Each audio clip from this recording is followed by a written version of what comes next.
예, 오늘 성경 공부 주제는 자녀 양육입니다. 저번 주에 이제 가정에 대해서 공부를 했었는데요. 그 가정 그 주제에서 뭐 한 가지를 좀 제가 안 한 부분이 있더라고요. 그래서 이제 그것만 말씀드리고 다음 주제로 넘어갈게요. 그 가정에 대해서 우리가 배웠는데 특별히 이제 가정의 그 역할 중에서 이제 교회 안에서의 역할이 되게 중요하겠죠. 왜냐하면 교회는 이렇게 가정을 중심으로 이렇게 아무래도 파생이 되고 또 세워지고 또 가정이 그만큼 이제 중요한 하나의 이렇게 기초가 되니까. 그런 점에서 이제 교회 안에서의 가정의 역할은 굉장히 중요하다고 볼 수가 있는 것 같아요. 그런데 이제 가정의 역할 중에서 이제 가장 중요한 게 뭘까를 생각하면 그게 이제 hospitality라고 표현되어지는 이 환대. 예전 이제 흠장에서 이제 손님 대접이라고 했었던 거죠. 예, 그 부분인 것 같아요. 그러니까 이거는 뭐냐면 가정이 힘써야 할 가장 중요한 일은 무엇입니까? 라고 본다면 교회 안에서는 이렇게 손님을 대접하는 일이라고요. 예. 그러니까 환대, 지극히 이렇게 막 예? 대접해주는 그러한 면을 환대한다 그러잖아요. 그러한 것을 이제 가정에서 힘써야 된다는 것을 보게 되죠. 디모데전서 3장 2절이나 디도서 1장 8절 같은 데는 다 이 환대, 손님 대접하는 것에 대해서 잘 해야 된다라고 얘기하는데 그것이 특별히 이제 그 가정을 가지고 있는 장로, 감독의 역할인 거죠. 모든 사람들이 사실 자신의 그 가정이 있다면 어쨌든 가정을 오픈해서, 성도들을 섬겨주고, 대접해주고, 그죠? 또 음식도 차려줄 수 있고, 또 뭐 차 한 잔이라도 대접할 수 있는 그런 그리스도의 사랑과 섬김이 중요하겠죠? 그런데 이제 특별히 그럼에도 불구하고 그 일에 가장 힘써야 될 것은 장로, 감독의 그 가정이라는 거죠. 그럴 수밖에 없겠죠. 왜냐하면 감독은 자기의 집이 있고 또 그렇게 해서 가정을 통해서 사역을 하는 그런 사람이다 보니까 집사들도 그렇고 그래서 이제 올바른 가정의 원리를 먼저 항상 제시하고 있잖아요. 그러다 보니까 이런 가정에서의 사역이 교회 안에서 굉장히 중요한 거다라는 거죠. 그래서 저는 항상 이렇게 강조하지만 주님의 일에 힘쓰는 그러한 믿음의 형제들의 가정은 항상 집이, 가정이 오픈되어 있어야 돼요. 그래서 언제라도 성도들을 대접할 수 있어야 하고 물 한 그릇이라도 줘야 되고 차 한 잔이라도 대접하고 그러한 어떠한 사랑과 섬김이 굉장히 중요한 거다라는 거죠. 그것이 요즘에 참날에 없잖아요. 그래서 오늘날의 이제 형태는 다 그냥 바깥에서 해결하고 하니까 교회 감독자의 집에 이렇게 방문을 해본 경험이 전무한 그러한 교인들, 성도들이 굉장히 많죠. 근데 저는 그것은 바람직하지 않다라고 생각해요. 그래서 반드시 감독들은 또 집사들은 또 마찬가지로 가정들이 있으니까 교회의 성도들 또 혹은 나그네 이런 사람들을 항상 대접할 그런 준비가 되어 있어야 한다. 뭐 엄청나게 뭐 많은 음식을 차려서 대접한다는 게 아니고 정말 마음을 다해서 기쁜 마음으로 환대하는 일 그러한 것에 힘써야 된다는 거죠. 그래서 이제 어려서부터 그런 것들을 또 자녀들에게도 가르칠 필요가 있고 이렇게 함께 가정은 그러한 역할들을 잘 감당을 해야 되는 것 같아요. 그래서 저도 항상 그런 것들을 이제 힘쓰려고 하고 또 아내도 그것이 한 마음이 돼야 그 일을 할 수 있죠. 남편이 누군가 성도들을 이렇게 데려와서 대접하려고 하는데 그 아내 된 자매가 나 힘들어서 못하니까 나가서 사 먹으세요 하고 그냥 저 중국집으로 보내버리는 그런 것은 그죠? 좀 마땅치 않다. 왜냐하면 성도의 이렇게 대접이라는 것은 집에서 실제로 되어지는 거잖아요. 그죠? 그래서 저는 어쨌든 감사하게도 뭐 항상 그런 일에 힘썼고 또 우리 가정은 항상 그 일이 우선을 해왔었던 일이기 때문에 그 점에 있어서는 뭐 일단은 뭐 부끄러울 것이 없는 거죠. 뭐 우리 성도들 가운데 우리 집을 안 와본 사람들이 어디 있어요. 그죠? 우리 집은 항상 뭐 특히 청년들은 뭐 시도 때도 없이 와서 밥도 먹고 이렇게 그러는 거잖아요. 근데 이제 그게 이제 가정의 역할이라는 거죠. 그래서 이제 그런 것을 힘쓰는 거 그것이 이제 굉장히 중요하다. 왜냐하면 이제 가정이 그렇게 따뜻하고 또 가정이 이렇게 중추적인 그 중심을 잡아줘야 그런 어떤 혼자 지내고 있는 이런 청년들도 더 이렇게 좋은 본보기로서 가정의 모습을 보면서 그런 가정을 꿈꾸게 되고 그러죠. 그렇죠? 그래서 이러한 가정이 힘써야 되는 일들은 또 우리에게 한번 좀 생각해 봐야 될 문제고요. 이것을 그렇기 때문에 뭐 혼자 사는 형제 자매들이 뭐 이런 것에 힘쓰라라고 굳이 그런 것들을 얘기하는 건 아니에요. 그죠? 혼자 원룸에서 혼자 이렇게 사는데 무슨 뭐 거기에서 청년들이 다른 성도들을 대접하는 일을 뭐 얼마나 할 수 있어요. 말하자면 이제 그런 것은 가정이 실제로 있는 그러한 자들에게 집 주인들에게 해당되는 그런 상황이겠죠. 그래서 이제 저번 주에 이제 그 내용이 빠져 있어서 잠깐 나눴습니다. 자, 그리고 이제 오늘은 본격적으로 자녀 양육에 대해서 얘기하는데 오늘 이 주제는 뭐 특별히 지금 현재 자녀 양육에 뭐 이렇게 직접적으로 이렇게 그 상황에 있는 우리 형제자매들이 별로 없죠.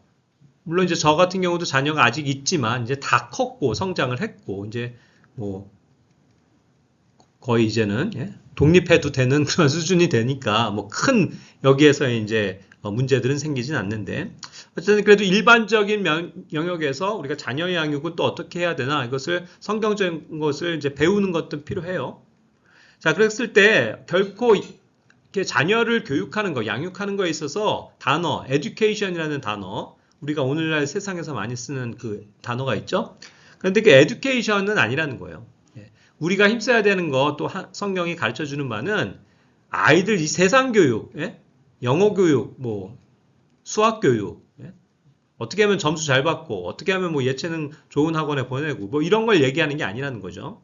그래서 세상 교육이 아닌 그 가정에서의 진짜 가르침 그리고 훈계 이런 것이 진짜 중요하다는 것을 먼저 생각해 봐야 될 필요가 있어요.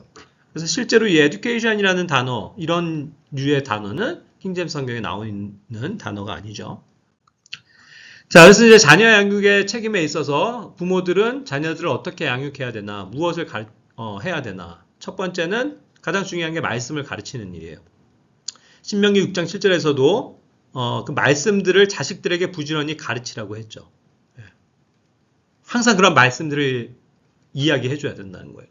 그러니까 집에서 항상 그 부모들이 자녀를 교육함에 있어서 가장 중요한 것은 항상 성경 말씀을 얘기하는 거예요. 그래서 어릴 때부터 성경 이야기를 들려주고, 그래서 주님이 누구신지를, 예수님이 누구신지를 가르쳐주고, 이 세상 우주 만물이 어떻게 창조되었는지, 뭐 이런 여러 가지 것들을 항상 이야기해줘야 된다는 거죠. 그러다가 이제 아이들이 글을 터득하게 되면, 이제는 성경을 실제로 조금씩 읽게 만드는 그런 이제 훈련들도 해야 되는 거죠. 그래서 이제 말씀을 부지런히 가르쳐야 된다. 그것이 첫 번째, 책임이다. 라는 거고요.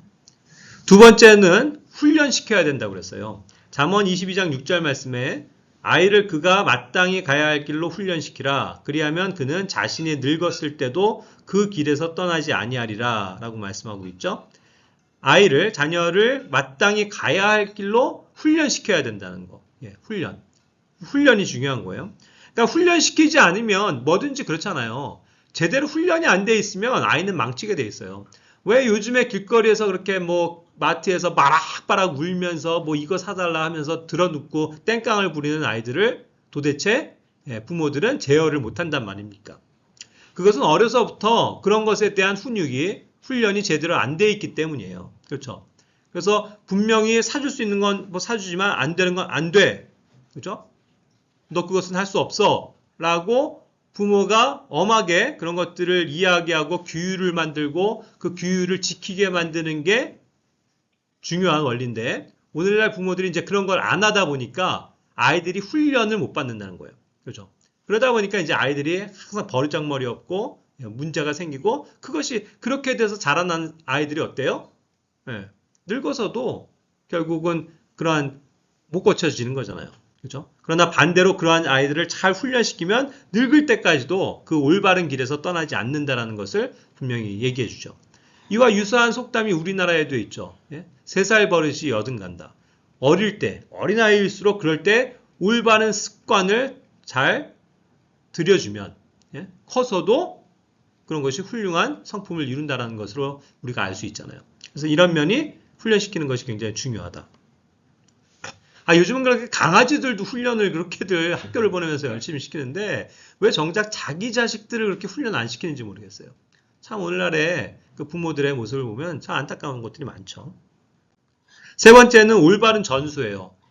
예, 올바른 그 부모가 가지고 있는 또 그 부모 윗세대로부터 가지고 있는 올바른 전통과 그런 어떠한 습관들 이런 것들에 대해서 잘 알려줘야 될 필요가 있는 거죠.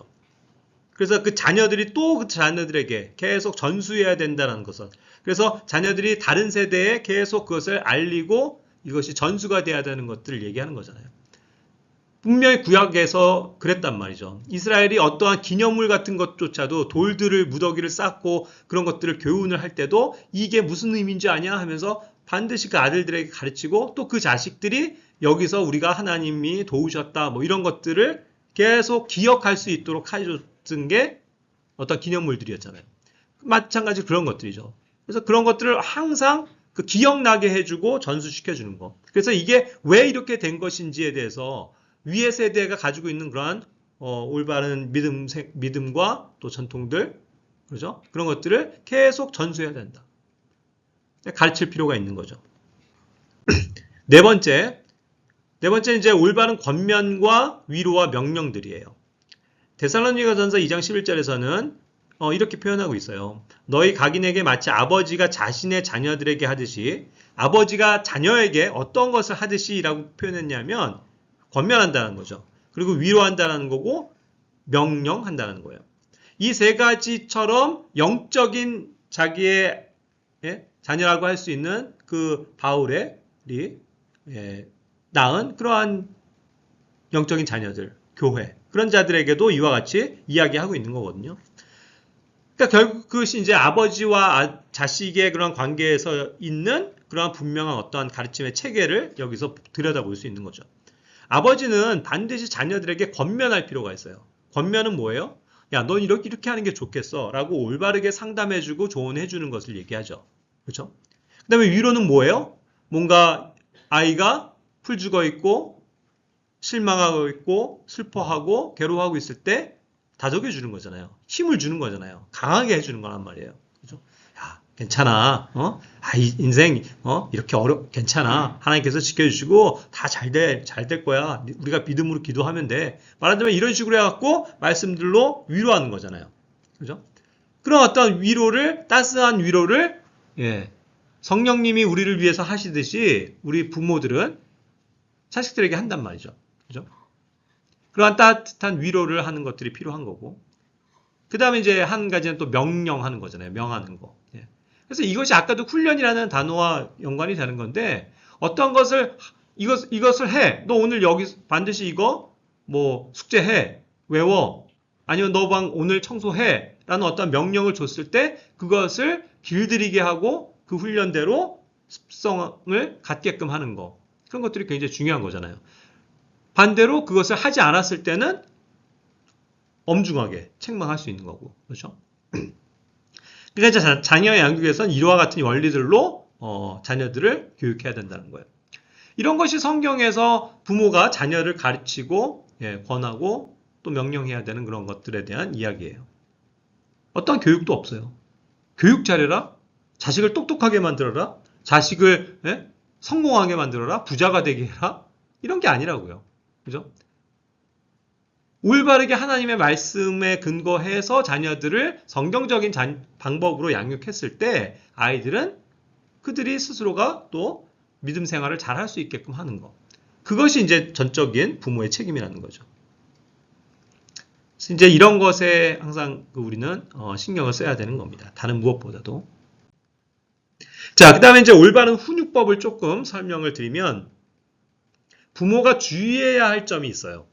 저도 아이들을 이렇게 양육시키면서 잘 안 됐었던 것, 또 실패했었던 여러 가지 사례들 가운데 이런 것들이 분명히 있어요. 에베소서 6장 4절과 골로새서 3장 21절에서 얘기하는 건데 뭐냐면 자녀를 이렇게 경노시키는 거예요. 자녀가 화가 나게끔 막 분노를 조장하는 일이에요. 그러니까 뭔가 자극하는 거죠. 그게 실제로 우리 부모들도 범하기 쉬운 실수예요. 막 자녀를 윽박질러요. 그래서 막 해가지고 자녀가 뭐가 흥변도 못하고 막 억울해하고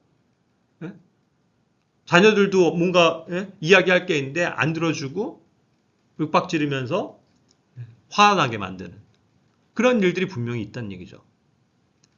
그래서 그런 것들이 뭐 당연히 자녀들은 부모에게 순종을 해야 되지만 무조건 순종만 강요하면서 너 아무 말도 하지 마. 무조건 복종해. 이게 아니라 충분히 그런 것들도 부모와 자식 간에도 소통이 있어야 되잖아요. 그죠?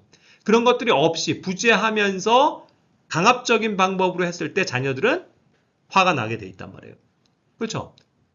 어릴 때도 그래요. 어릴 때도 뭔가 자기가 부당한 대우를 받는다고 싶으면 막 아이들도 뭐 어떨 줄 몰라 해요. 그러니까 이제 그런 면에서 항상 자녀 교육을 할 땐 조심을 해야 되는 거죠. 자, 그런 것들이 이제 실제적으로 뭐가 있냐면 부모가 자녀를 분노하게 만드는 경우들이 여러 가지가 있어요.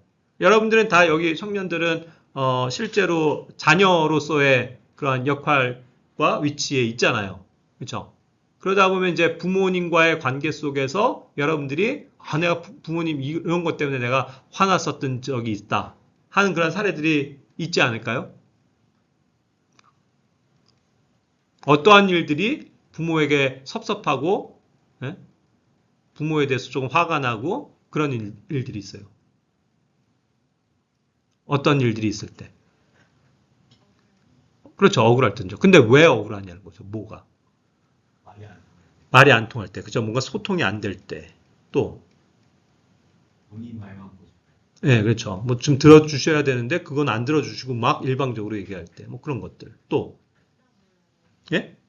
아, 그렇죠. 뭐 아까 이제 올바른 권면과 이런 거 위로도 해줘야 되는데 그냥 네가 알아서 해 하고 관심이 없다. 이런 것들도 상처가 될 수 있죠. 또요.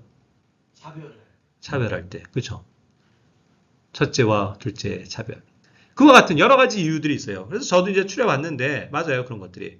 결국 이제 그 편애하는 거예요. 가장 안 좋은 것 중에 하나가 편애예요. 첫째가 있고 둘째가 있는데 막내만 이뻐해. 반대로 첫째만 그냥 막 좋은 거 사줘. 이러면 어때요? 그 편애를 느끼면 굉장히 그것이 분노하게 돼 있죠. 왜 형에게는 이렇게 해주는데 저한테는요? 그리고 왜 맨날 동생만 그렇게 감싸 주시고 똑같이 잘못했는데 왜 저만 혼내세요? 막 이렇게 되잖아요. 그죠? 그래서 이런 것이 가장 안 좋은 거고 또 하나가 이제 차별 대우하는 거죠. 실제로 차별 대우하는 거. 근데 실제로 차별 대우를 받았었던 구약의 사례가 있죠. 예? 야곱이 누구만 좋아했어요? 요셉만 좋아했잖아요. 완전히 그냥 대놓고 차별했잖아요. 예? 다른 형제들은 그냥 아무거나 입히고, 그죠? 막 굴리고, 요셉은 그냥 자기가 사랑하는 라헬의 자녀로서 막 애지중지하면서 채색 옷을 입히고, 그죠? 무조건 그냥 막 좋은 대우를 해줬잖아요. 그러니까 나머지 형제들이 사실 어때요? 분노가 쌓이죠. 예? 그건 좋은 방법이 아니라는 거예요. 그러니까 자녀들은 어때요? 그 사이에서 불공정함을 느끼죠. 야, 이거 참 세상 불공정하다. 우리 아버지, 우리 부모님 정말 불공평하다. 이렇게 되는 거죠. 예. 야곱도 어머니로부터 좀 편애를 받았는데 그게 좀 영향이 있어요. 그럴 수도 있죠. 그죠? 이삭이랑 리브가가 어땠어요? 이삭은 그 형 에서를 그렇게 편애하고, 리브가는 또 반대로 야곱을 그냥 사랑하고. 이런 것들이 좋지 않다는 거예요. 저는 뭐 많은 사람들이 물어보고요. 뭐 아내도 물어보고 뭐 우리 애들도 가끔 물어보지만 그 첫째랑 둘째 중에 누가 더 좋냐고 이런 말 많이 하거든요. 난 한 번도 그렇게 대답을 안 한 적이 없어요. 난 똑같아. 난 똑같이 둘 다 사랑스럽고 둘 다 차별 없어. 이 얘기를 하거든요. 근데 실제로 그래요. 나는 딱 50대 50이야. 물론 그 상황에 따라서는 뭐 똑같은 상황에서 얘가 잘못하면 더 조금 그런 순간적인 마음은 있을 수 있어도 항상 나는 그냥 50대 50 똑같다고요. 그게 어떻게 누구는 더 이쁘고 누구는 안 이쁠 수가 있냐고요. 그죠? 아니 이건 진짜로 진심이에요. 그러니까 이제 그렇게 해서 차별이 없어야 자녀들은 자기도 인정받는다라는 것을 알 수 있다는 거죠. 그 다음에 이제 또 하나의 영역이 뭐냐면 이런 경우도 많은데 부모가 자식한테 화풀이 하는 거예요. 이런 것도 되게 많아요. 옛날에 학교에서 선생님들이 학생들한테 화풀이 하듯이 막 부부간에 막 뭔가 안 좋은 일이 있었어요. 뭐 부부싸움을 했다고 쳐봅시다. 그럼 옆에 있는 그 자녀에게 불똥이 튀어요. 예? 그쵸? 그래서 막 안 좋은 감정이 막 이러고 있을 때 너 왜 그랬어? 하면서 자식에게 화풀이를 하는 그런 경우도 있다는 거죠. 그 다음에 또 잘못된 본보기가 있을 때 부모들의 그런 모습을 볼 때 분노가 쌓이죠. 부모의 그런 안 좋은 점들을 볼 때, 막 화내고 막 분노하고 막 예? 술주정하고 말하자면 예? 그런 부모의 모습을 볼 때 분노가 쌓인단 말이에요. 자녀들도. 그러니까 항상 조심해야 되고. 그 다음에 아까도 나왔지만 자녀 말을 완전히 무시하는 부모도 되게 많아요. 좀 들어줘야 되는데 됐어 너 그만해 말하지 마 그러면서 내 말 들어 하면서 자기 말만 하는 그런 부모가 돼서 또 안 되죠. 왜냐면 어느 정도 자식들도 이제 자기의 의견을 이야기할 수 있잖아요. 그럼 이제 왜 그랬는지 이유가 뭔지 좀 천천히 들어보고 얘기를 해야 되는데 그거를 막 차단하고 하는 그러한 잘못들도 쉽게 범하죠. 그 다음에 이제 부당한 처사. 뭔가 이거 부당하게 대우하는 게 확실하게끔. 그죠? 말하자면 뭐 조금 뭐 실수를 했다고 쳐봅시다. 근데 말하자면 너 한 달간 용돈 금지. 뭐 말하자면 화가 나갖고 부모가. 그러면 너무 그건 부당하잖아요. 그죠? 적당하게 저기를 해야 되는데 너무 뭐 못하게 한다든가 하면 이제 부당함을 느끼면 또 자녀들은 분노할 수 있다는 얘기죠. 그 다음에 또 이런 사례도 있죠. 이것도 당해보셨나요? 사람들 앞에서 망신을 주는 거예요. 이것만큼 또 치욕스럽고 예, 막 분노가 차오르는 게 없어요. 말하자면 사람들 다 있는 데서 부모가 그 자녀에게 야 넌 그것도 못해? 쟤들 봐라. 쟤네 누구는 저렇게 잘하는데 너 이렇게 그것도 못해 하면서 사람들 앞에서 핀잔을 주고 면박을 줬다고 쳐봐요. 그런 사회 혹시 있으셨나요? 굉장히 서럽죠. 그죠? 그리고 너무 창피하고 싫죠. 그죠? 그럴 때 어떤 거예요? 막 부모에 대해서도 원망이 드는 거예요. 그러니까 막 화가 난단 말이죠. 그러니까 그렇게 하지 말라는 거예요. 그러니까 부모도요, 굉장히 이렇게 지혜로워야 돼요. 부모의 역할이라는 이 위치도. 자칫하면요, 자녀를 망칠 수 있다는 거예요. 자녀를 망치는 건 부모의 역할이기도 해요. 그의 지분이 굉장히 크다고 봐요, 저는. 얼마 전에도 요즘엔 뉴스에 그거 뭐 떠들썩 하던데요. 뭐 3학년짜리 아이가 막 교감 선생님을 막 폭행을 하고 막, 예? 근데 그 아이를 알고 보니까 뭐 그 전에도 뭐 여러 가지 사건 사고가 많았어. 예? 그래서 막 그런 것들이 드러나는데 결국 이제 이게 송치가 되면서 어떻게 됐어요? 결론은 그 부모, 그 어머니가 자녀 교육에 대한 방임 그걸로 검찰이 고소를 했죠. 그렇게 되는 거예요. 난 맞다고 봐요. 그 부모도 막 그냥 뭐 우리 애가 왜 일방적으로 그러니까 우리 애가 뭘 잘못했다고 하면서 막 인터뷰도 하던데 근데 그게 아니 땡 굴뚝에 연기 나겠냐고요. 그 아이가 어려서부터 그렇게 폭력적이고 과격하게 된 게 그 아이의 잘못이겠냐고요. 부모가 제대로 그 아이를 양육하지 못했기 때문이 더 크지 않아요? 그렇다고 봐요. 그러니까 오히려 이번에 검찰은 좀 올바른 그런 거 한 것 같아. 그게 오히려 잘못 당신이 방임해서 그런 겁니다. 라고 뭔가 판결이 나는 거, 아니, 그러니까 어쨌든 그렇게 가는 것 같은데, 그게 맞죠. 부모가 아이를 잘 돌보고, 예? 잘 올바르게 양육했으면 그런 사태가 나겠어요. 그러니까 정말 이것은 부모의 책임이다. 라는 생각이 들어요. 자, 그런 점에서 이제 부모를 두신 분들은 여전히 자녀를 양육하시는 분들이라면 이런 면에서 주의를 해야 되죠. 물론 저는 이것이 그러니까 저에게는 당연히 적용이 돼요. 저희 가정엔. 왜냐하면 아직도 제 밑에 있는 자녀들이 있으니까. 얘네가 독립하기 전까진 저의 잔소리를 들어야 되고 저의 명령과 저의 권면을 들어야 되는데 저 역시 아이들을 이해하지 못하고 이렇게 이와 같은 방식으로 아이들을 막 대했을 때 아이들이 분노하지 않겠어요. 그래서 가끔 요즘에는 그런 식으로 트러블이 있긴 해요. 실제로. 아이들이 이제 머리가 크니까 아빠 그건 아니잖아요 하면서 뭔가 얘기를 할 때 순간 저도 화가 나는데 그래도 듣고 나면은 그래 내가 그건 좀 잘못한 것 같다 이렇게 되거든요. 그러니까 충분히 이제 의사소통이 되긴 해야 되겠죠. 근데 어쨌든 뭐 이러한 그 방법에 있어서 굉장히 지혜로워야 하고 또 이것을 정말 주님의 방법으로 슬기롭게 지혜롭게 잘 풀어가야 될 필요가 있는 것 같아요. 자, 넘어가 보겠습니다. 자, 이제 자녀 교육과 관련돼서는 뭐 이 영역은 이제 이 세월은 지났지만 가장 중요한 게 자녀 교육에 있어서 성경적인 원리는요. 여러분들 각인하고 계셔야 돼요. 아직 자녀가 없더라도 매예요, 매. 몽둥이. 매. rod라고 하는 거, rod. 이 표준학 성경은 이것을 다 회초리라고 번역했는데요. 회초리는 사실 개념이 달라요. 회초리는 실제로 우리가 그 초리 저걸로 해갖고 가느다란 이거잖아요. 그래서 rod라고 번역될 수는 없어요. 막대기예요, 막대기. 두꺼운 막대기. 막대기로 퍽 하고 예? 멍이 들게끔 때려야 된다는 거예요. 그죠? 그거거든요. 이게 필요해요. 근데 주로 언제 맞아요? 커서요? 아니, 그러니까 커서요? 아니야, 아기 때 맞아야 돼. 아기 때부터 맞아야 된다니까요. 예? 아기 때 뭘 알아요 하면서 애들 안 때리잖아요. 천만의 말씀. 성경은 어린 아이부터 때려서 교육시켜야 된다고 얘기하고 있어요. 애들은요, 단순해요. 맞으면 엥 울면서 자기의 잘못을 시인해요. 그리고 자기의 또 잘못에 대한 응당 대가라는 걸 알아요. 죄에 대한 대가가 매라는 걸 알아야죠, 어렸을 때부터. 그래야 부모 말을 듣는다니까요. 근데 요즘에 안 때리잖아요. 거기서 문제가 와요, 사실상 가장 큰 문제.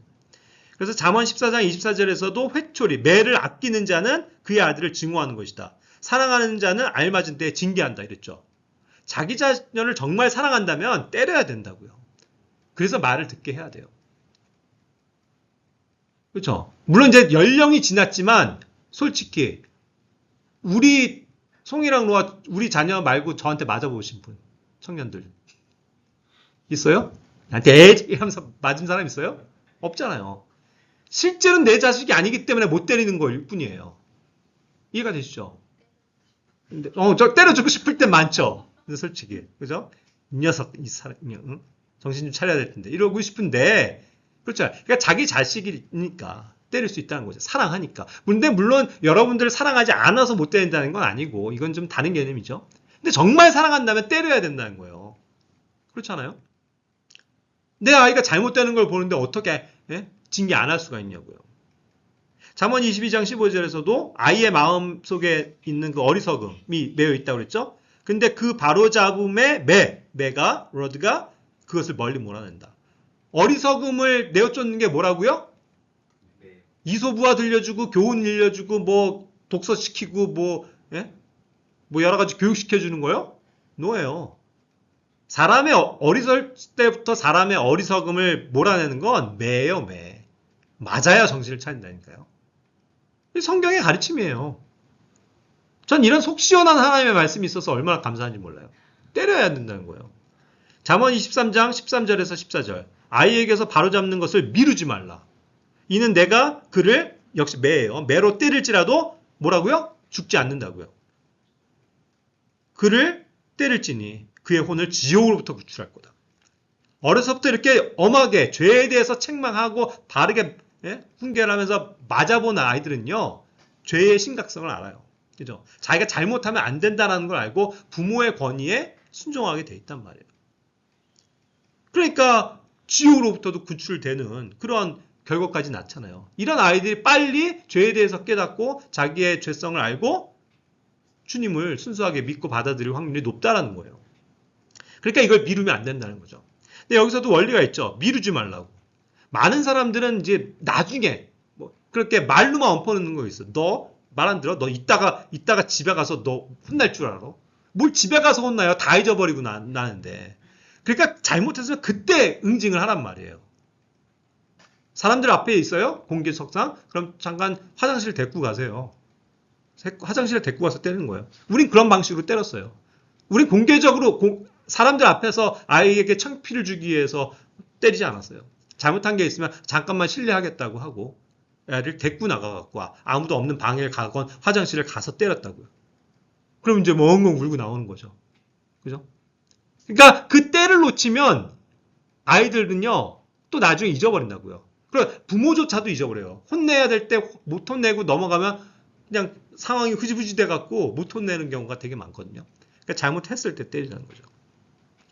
자, 이와 같은 말씀들이 오늘날 인본주의적인 교육에서는 허용이 되는 거예요. 이 말씀을 들이밀고서 법적으로 가냐. 이 세상 법적으로 가면은 우리가 어떻게 돼요? 죄인이 돼요. 심각하게는 구속이 될 수도 있다고요.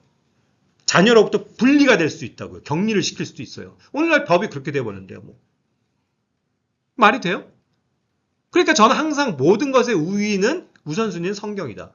성경대로 우리는 해야 된다. 그럼 어떻게 할까요? 그러니까 지혜가 필요한 거예요. 세상 법이 이런데. 바깥에서 공개적인 데서 때리면 안 돼요. 그러니까.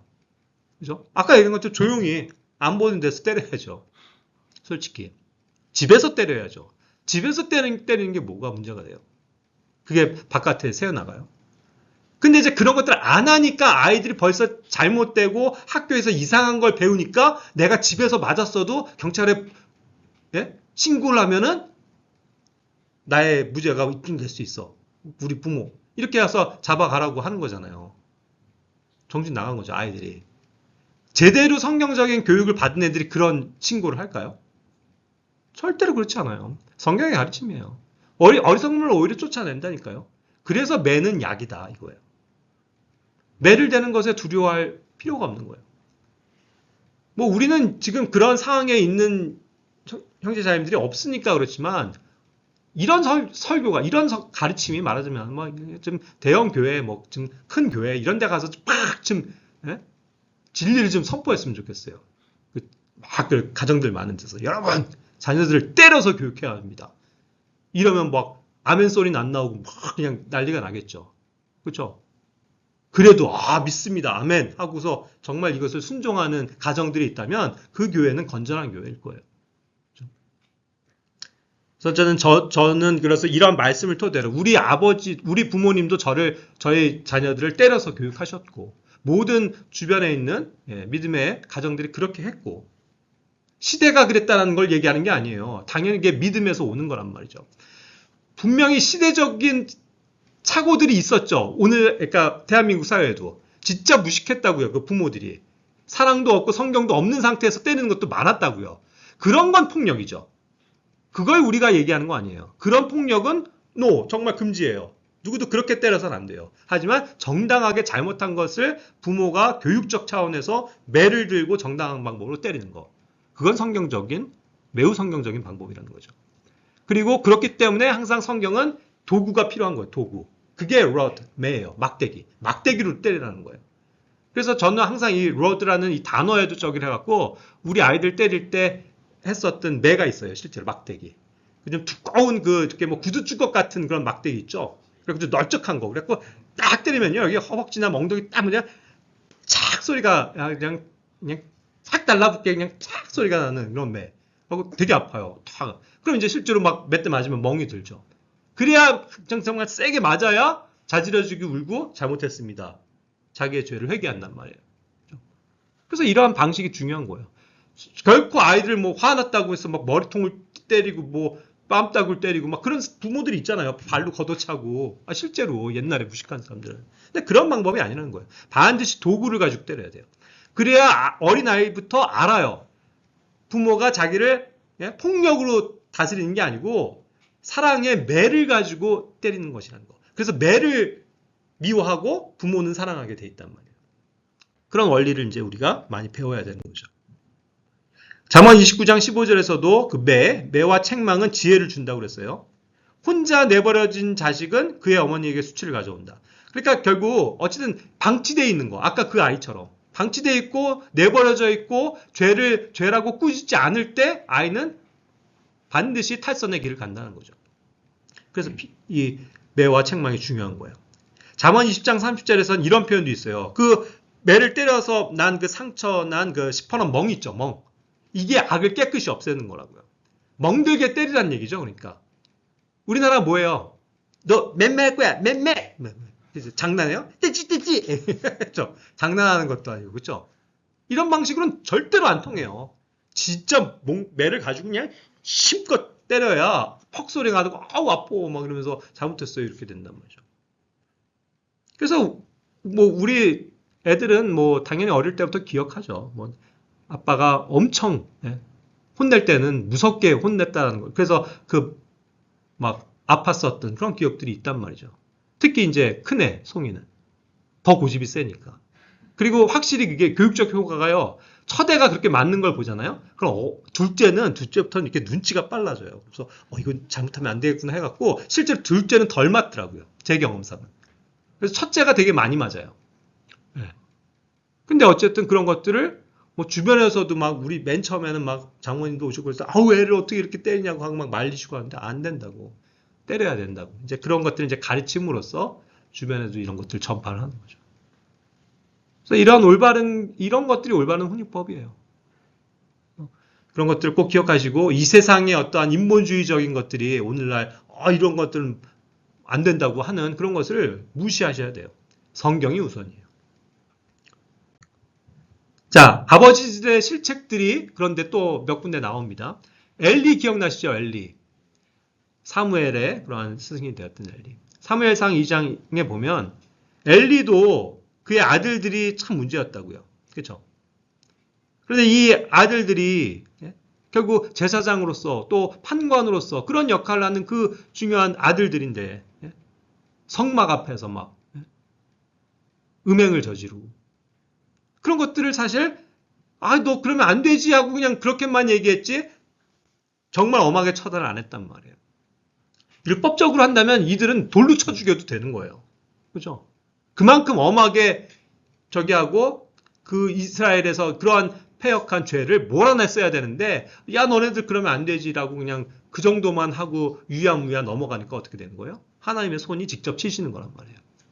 엘리도 그래서 그 아들들을 제대로 양육하지 못했어요. 사무엘 그런 것들을 본 사무엘은 어땠을까요? 사무엘은 뭔가 그래서 좀 변화를 받았어야 되는데 아이러니하게도 그 훌륭한 선지자 사무엘 역시도 그의 아들들에 대해서 올바르게 훈육의 길을 가지 못했던 걸 봐요. 그에게도 두 아들이 있었거든요. 요엘과 베르셰바예요.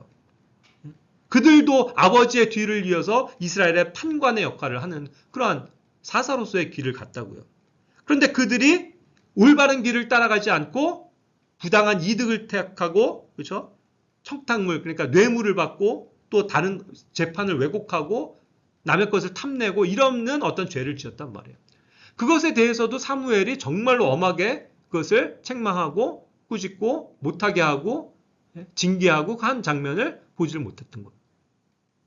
역시 그 점에 있어서 사무엘도 실패하는 거죠. 그러니까 하나님이 정말 사무엘을 얼마나 사랑하셨어요. 그런데 그의 어떠한 자식에 대한 왜곡된 것을 하나님께서 인정 안 하신 거죠. 그리고 그때쯤 이제 오히려 왕을 세우시는 거예요.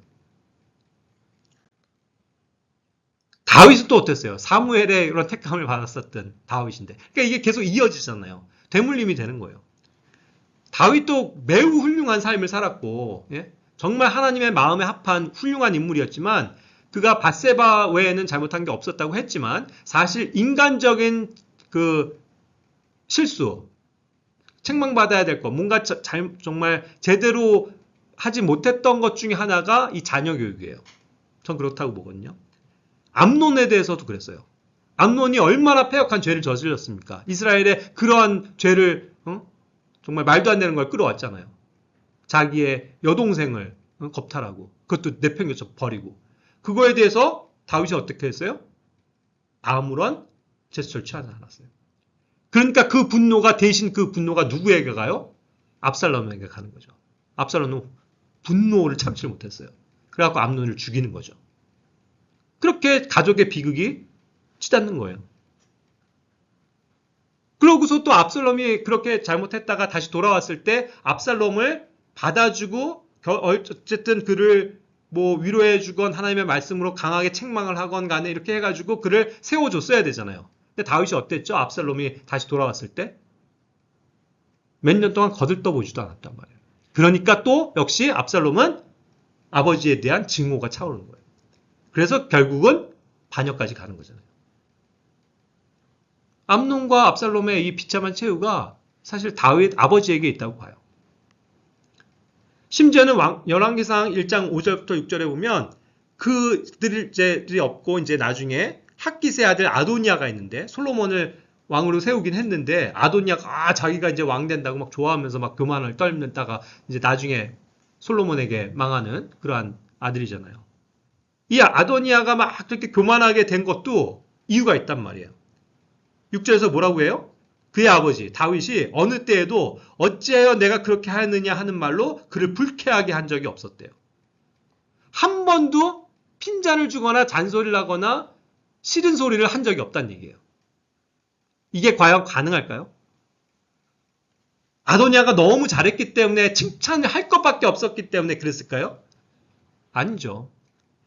그냥 그를 그냥 뭐 어쨌든 뭐 애지중지했는지 모르겠지만 또 워낙 얼굴도 잘생겼다 그랬잖아요. 그래서 이뻐했는지 모르지만 아도니아한테 한 번도 야 너 그러면 안 되지 하고 그래? 싫은 소리를 한 적이 없대요. 이건 아버지의 역할이 아니에요. 그렇죠? 잘못한 걸 잘못했다고 꾸짖고 책망할 걸 책망을 해야 바로 서는 건데 늘 그냥 좋은 얘기만 하고 칭찬만 하고 그것이 능사가 아니라는 걸 여기서 보여주는 거죠. 그래서 그의 아들 아도니아도 멸망당하잖아요. 3명이나 자식 교육에 있어서 실패한 거예요. 그죠? 그런 사례들이 얼마나 많냐는 거죠.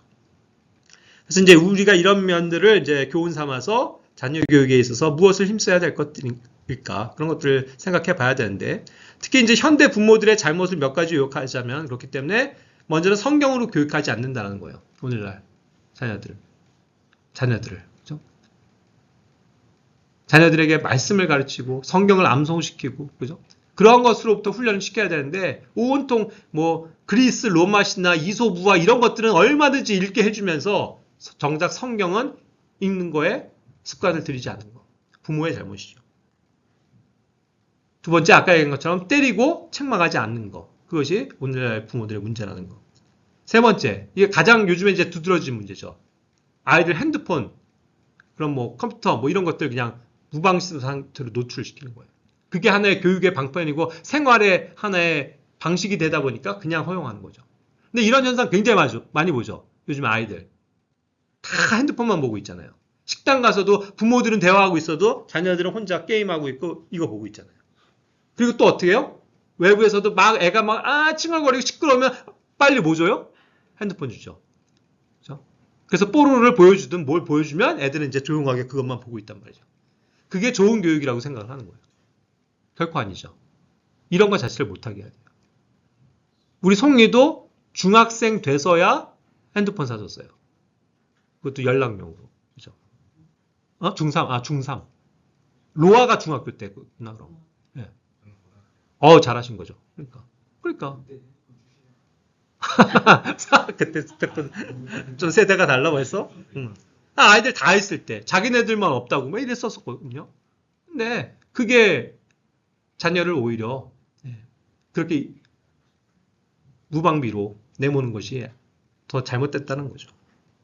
네 번째, 세상 교육을 우선한다는 거죠. 아까도 얘기한 것처럼 정말 성경적인 어떤 교육이 우선이 돼야 되는데, 집안 예절 교육부터 시작해서 그런 것들이 우선이 돼야 되는데 그냥 온통 국영수부터 우리 부모들은 가르치기 시작하니까 그게 이제 문제라는 거죠. 그러니까 그것이 이제 우상이 되잖아요. 그러니까 나중에 학생이 돼갖고 뭐 대학 졸업할 때까지도 그냥 공부한다 그러면 그냥 놔둬요. 공부가 최선이에요. 교회를 안 나와도 성경을 안 읽어도 뭐 자기 그냥 뭐 혼자 그냥 저기를 해도 공부만 한다 그러면 오케이. 이런 부모가 얼마나 많냐고요. 그건 잘못된 크리스찬의 모습이죠. 다섯 번째, 그렇기 때문에 이제 세상 교육관과 철학에 동화될 수밖에 없는 거예요. 아까 같이 오늘날 현대 그리스도인들, 거듭난 크리스찬 부모들이라 할지라도 아까 얘기한 것처럼 때려야 합니다. 이런 거 가면 이거 못 받아들이는 거죠. 이미 세상의 교육관에 철저하게 세뇌되어 있으니까. 그런 방식으로 하면 안 되죠. 올바른 상담과 아이를 인내로서 기다려주면서 차라리 오윤영 박사를 찾아가지 목회자들에게 상담하지 않는다는 거예요. 그게 얼마나 그릇된 방식이냐는 거죠. 그리고 학교 교육과 제도를 너무나도 신뢰를 하는 거죠. 학교에서 배우는 거, 학교 친구들로부터 또 선생들로부터 배우는 것은 온갖 잘못된, 그죠? 그러한 교육관과 철학과 과학과 이런 것들인데 그걸 그냥 좋다고 거기서 24시간을 살게 하니 아이들이 뭐가 되겠냐고요. 성경적인 이 교육관이 필요한 건데. 마지막 7번째, 교회 안에 그렇기 때문에 무질서를 가져와요. 그리고 이제 잘못된 본보기가 쌓이는 거죠. 아까 얘기한 것처럼 자녀를 제때 혼내지 않고 교회 안에서도 막 뛰어다니게 만들고, 그죠? 막 땡깡을 부려도 내버려 두고, 막 이런 이제 이 애들이 나오는 거예요. 그죠? 그리고 이제 애들이 다 그런 아이들 이제 커서는 뭐 중학교만 되면 왜 안 왔어요 교회? 그러면 뭐 중간고사래요. 중간고사가 뭐요? 기말고사가 뭐요? 그죠? 그런 식으로 그냥 온통 자녀들이 세상 교육하는 거는 그냥 오케이 인정인데 올바르게 성경 안에서 교회 안에서 자라나지 못한다면 그 아이가 무슨 하나님의 영광을 위해서 쓰임을 받겠냐. 그렇죠? 그런 점에서 참 안타까운 거고. 그래서 이제 우리는 이제 그런 면에서 성경적인 자녀 교육관을 분명히 가져야 된다는 거. 그리고 이제 뭐 아직은 여기 뭐 자녀가 없는 청년들이 대다수니까 또 그렇긴 하지만 올바른 원리는 알고 계세요. 그죠? 그래야 여러분들이 올바르게 분별할 수 있다고요. 그리고 어떠한 가정의 삶을 살아야 되는지, 어떠한 그러니까 가정을 위해서 기도해야 되는지를 분별할 수 있다는 것이죠. 그렇죠? 예, 오늘 좀 시간이 됐습니다. 바로 기도하고 마칠게요.